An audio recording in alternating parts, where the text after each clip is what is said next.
Right. Hello. Welcome back to season 2 of the Sherlock vlogs.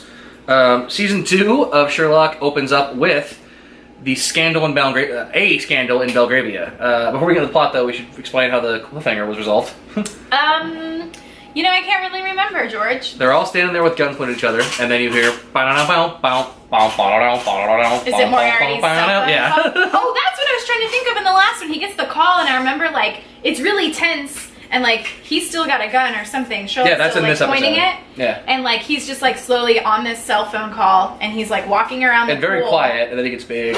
Yeah, and, like, he's across the pool at this point, and he's just like, I'm leaving, or something. Well, no, he's on the phone, he's like, what? Really inconvenient timing. Yeah? What?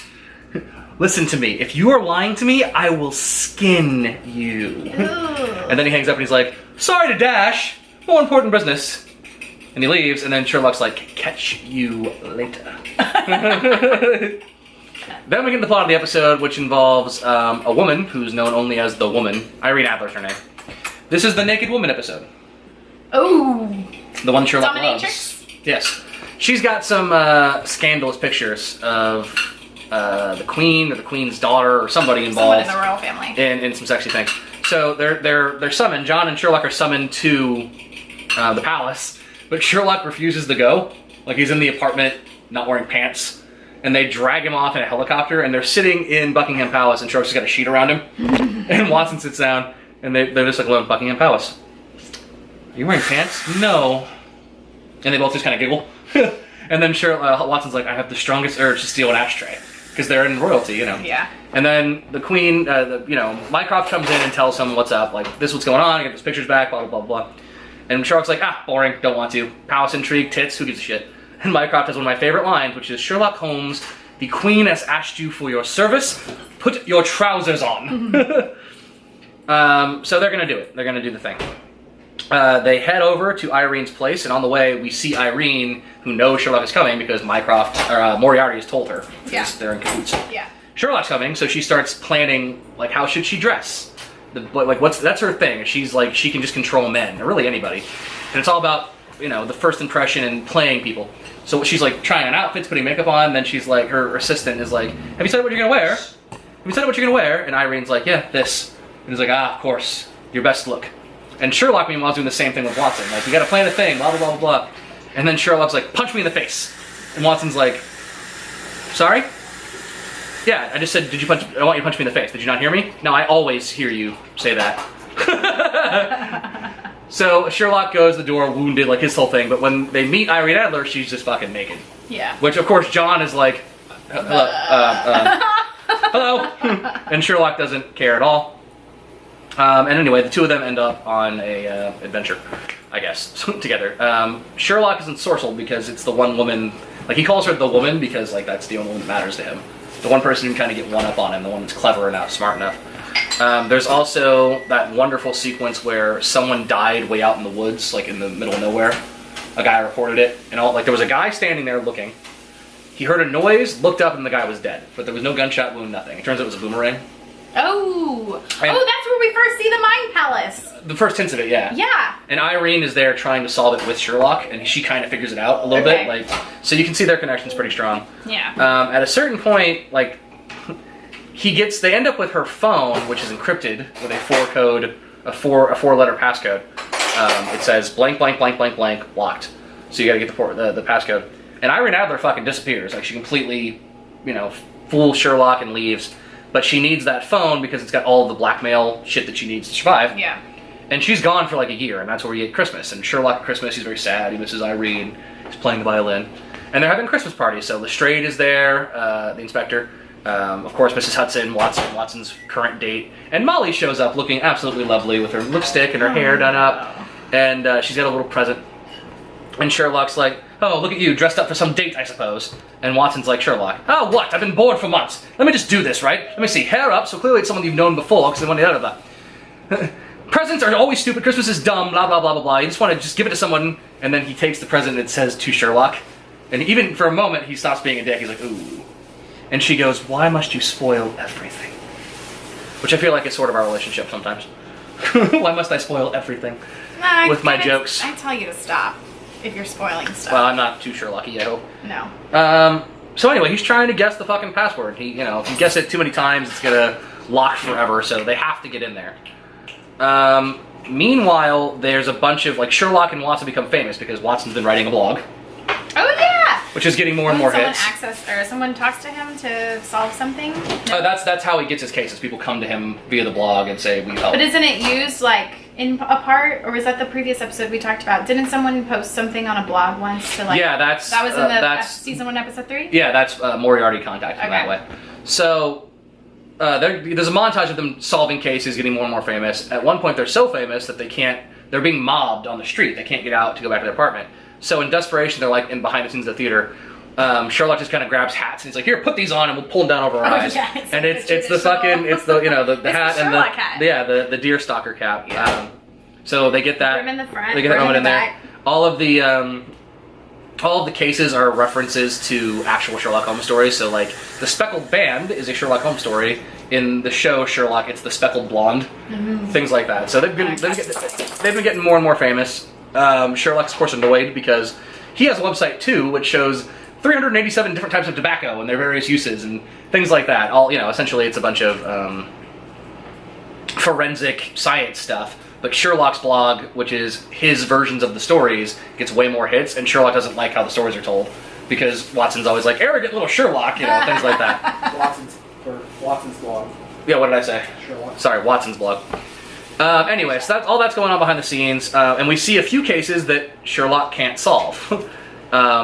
They found a dead man. He had a boarding pass. Was at an airport. He was in a trunk, and they do that thing where it's like, "Any idea, Sherlock?" He's like 17 so far.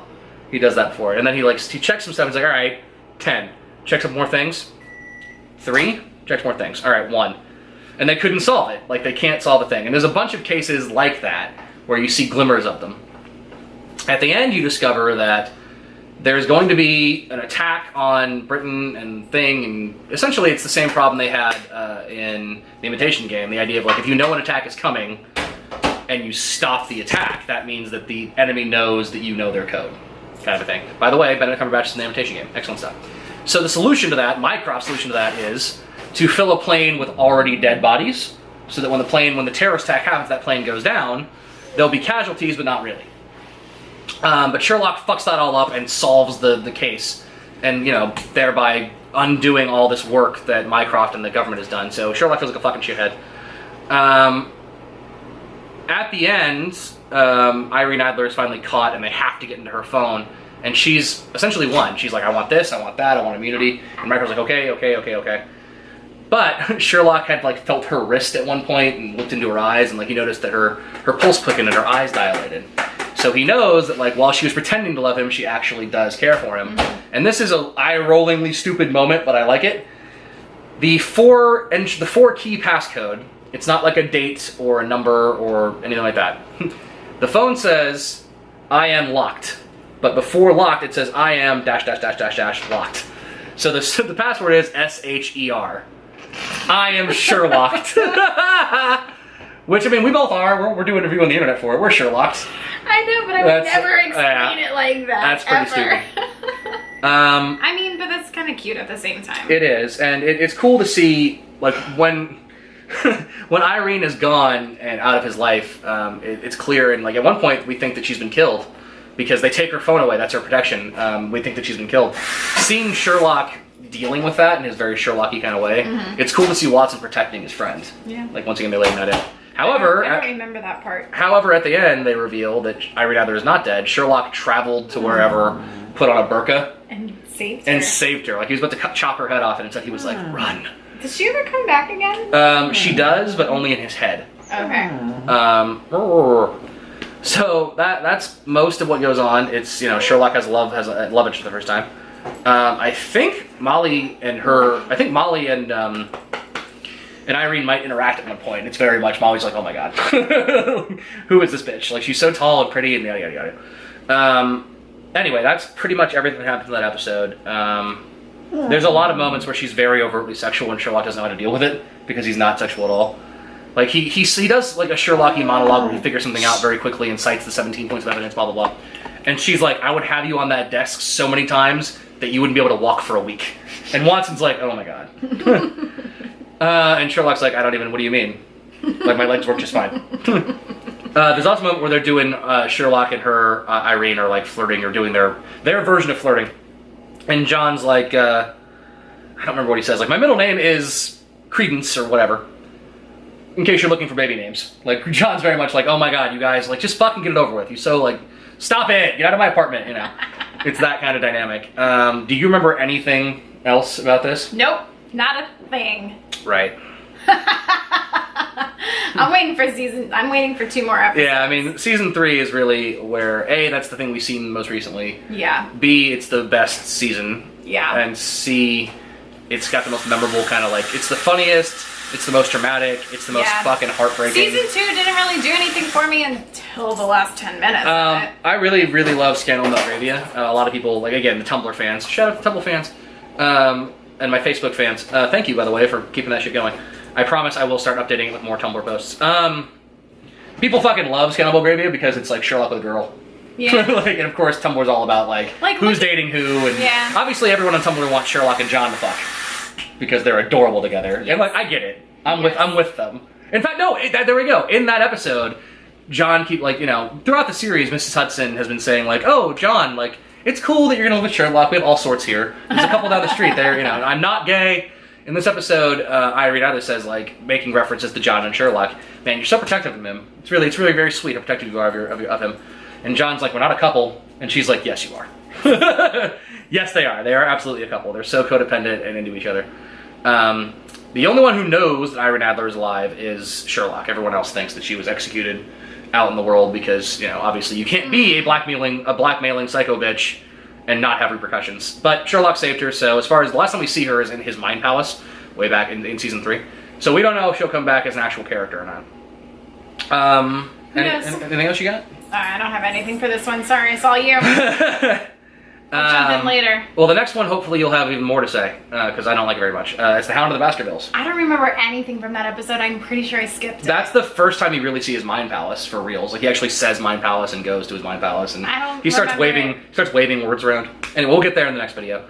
I do remember that. There we go. Something for her to talk about next time. But it's just what you said. I don't remember anything additional. Sherlock Vlogs, where George talks and Rachel listens. Thank you for coming. We will see you next episode with the Sherlock Vlogs Series 2, Episode 2, The Hound of the Baskervilles. Where we finally get to see his mind palace. Are you welcome? Thank you. See you next time. Adios.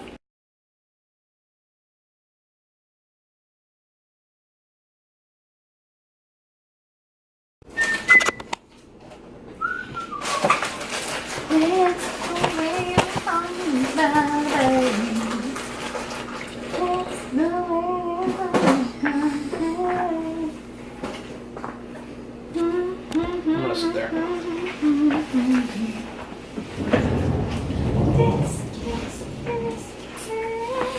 I will send an on battalion to remind you of my love. La da da da da da da da da da. Also a very creepy song. Da da da da da. I love Jonathan Groff. I love that song. Awesome. Wow. Super. Wow. Da, da, da, da, da. He fucking wrote that melody when he was Without 16. a piano. No, not that one. Yeah? No. Oh, it was the one at the It was the bar, the story of tonight. Yeah, it was Nope, that wasn't that one. It was it was the story of tonight. It was the let's have a toast to the 4 of us. Tomorrow there'll be more of us. Yeah.